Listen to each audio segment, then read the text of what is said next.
Why does a man who has everything seek the one thing he cannot have? This is the story of James and Emily, a couple whose love was once a fortress, unyielding to the storms of life. Their marriage, 12 years strong, seemed perfect to the outside world. Emily, a beautiful, industrious, and loyal wife, brought grace to their lives. Yet, beneath this serene surface, a deep longing threatened to shatter their union. James was a simple civil servant, content in his modest earnings. Emily, on the other hand, was a powerhouse. Her career in public service and a booming network marketing business brought in an income 4 times that of James. She was not just a wife, she was the pillar of their household. Despite her wealth and success, Emily's heart ached for the one thing they lacked: a child. Their efforts to conceive had been many. James and Emily had visited numerous doctors, undergone countless tests, and each time the results were the same. There was nothing wrong with their reproductive health. "You're both perfectly healthy," the doctors would assure them. "Sometimes these things just take time." But time was a luxury they seemed to be running out of.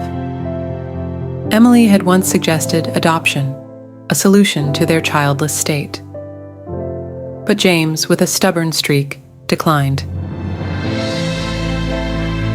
He yearned for a child of his own flesh and blood. This desire grew into an obsession, gnawing at his peace of mind. It became a shadow that followed him everywhere, clouding his judgment and altering his behavior. As months turned into years, James's desperation led him down a dangerous path. He began to seek solace in the company of other women, staying out late into the night. Emily noticed the change but chose silence over confrontation. Her love for James was profound, a silent river running deep. One evening, as they sat in the dim light of their living room, Emily broke her silence. "James," she said softly, "if it means that much to you, I am willing to mother your child, even if it is born to another woman. But remember, I will not share our home with a second wife." James nodded, his eyes gleaming with a strange mix of hope and guilt. He did not understand the weight of her words, the magnitude of her sacrifice. Weeks later, James brought home a young woman named Lisa. "She's pregnant with my child," he declared, his voice void of any remorse. Emily's heart shattered, but she masked her pain with a stoic expression. The home she had built with love was now invaded by an intruder.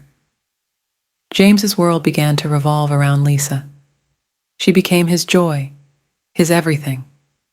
Emily, once the center of his universe, was now a mere shadow in the background. The disdain and disrespect from James and Lisa were like daggers to her soul. Eventually, unable to bear the humiliation, Emily left. She found solace in a rented apartment, away from the toxic environment that her home had become. Lisa, who once seemed a beacon of hope to James, soon revealed her true colors. Her financial demands were incessant, her tantrums unbearable. "A better man would have married me," she would sneer. "You brought me here to starve me." Her words were poison, eroding James's spirit. James realized too late the value of what he had lost. Emily had shouldered over 90% of the household bills, from electricity to groceries, from car maintenance to home repairs. With her gone, these responsibilities fell squarely on his shoulders, and they crushed him under their weight. The vibrant man he once was began to wither, becoming lean and wretched. Meanwhile, Emily flourished. She built a big flat for tenants, creating a steady stream of income. In the quiet solace of her new apartment, she found peace and strength. James's life with Lisa turned into a nightmare. Her disrespect and constant quarreling drained him. The house, once filled with love and laughter, now echoed with bitterness and regret.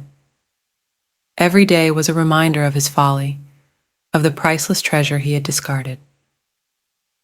The birth of Lisa's baby boy initially filled James with joy, but that joy quickly turned to torment. The boy, a reminder of James's reckless decisions, became a pound of flesh he could not escape. Every cry, every demand, every need the child expressed weighed heavily on him, a relentless reminder of his betrayal.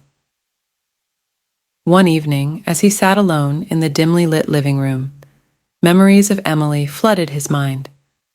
He remembered her smile, her gentle touch, and the unwavering support she had provided. "I was a fool," he whispered to himself, his voice breaking with emotion. Lisa's behavior became increasingly unbearable. She would lash out at James for the smallest things, her tantrums turning their home into a battlefield. The dream of having a child had turned into a nightmare, a cruel twist of fate that left James reeling. In stark contrast, Emily thrived. Her business grew, and her life was filled with purpose. One day, as he struggled with the overwhelming burden of bills and Lisa's constant demands, James decided to reach out to Emily. He dialed her number, his heart pounding. "Emily," he said when she answered, his voice filled with regret. "I miss you. I need you." Emily listened in silence, her heart heavy. She had moved on, built a new life for herself. Yet the love she had for James had not completely vanished. "James," she replied softly, "you made your choice. I have found peace without you." James felt a pang of regret. He knew that Emily was right. He had made his bed, and now he had to lie in it. The realization was a bitter pill to swallow, but it was the truth. Days turned into weeks, and the weight of his mistakes bore down on him. Lisa's behavior grew more erratic, her demands more outrageous. James felt trapped, suffocated by the life he had chosen. The once vibrant man was now a mere shell, worn down by regret and sorrow. He realized that the love and support Emily had given him were irreplaceable. The woman he had left behind was a rare gem, one that he had foolishly discarded. James was left with nothing but regret. The young woman who had promised him joy and fulfillment brought only misery and heartache. His obsession with having a child had cost him everything that truly mattered. One day, James learned that Emily had remarried. She had found a kind, compassionate man who cherished her and valued her for the incredible woman she was. The news struck James like a thunderbolt. He knew that any hope of reconciliation was now gone forever. She had moved on, leaving behind the man who had once been her world, but had chosen a path that led to his own destruction. And then, the miracle she had longed for happened. Emily conceived and gave birth to a beautiful daughter. It was as if the universe had finally rewarded her patience and resilience. And so, the puzzle of desire unraveled, revealing the harsh truth. In seeking the one thing he did not have, James had lost everything that truly mattered.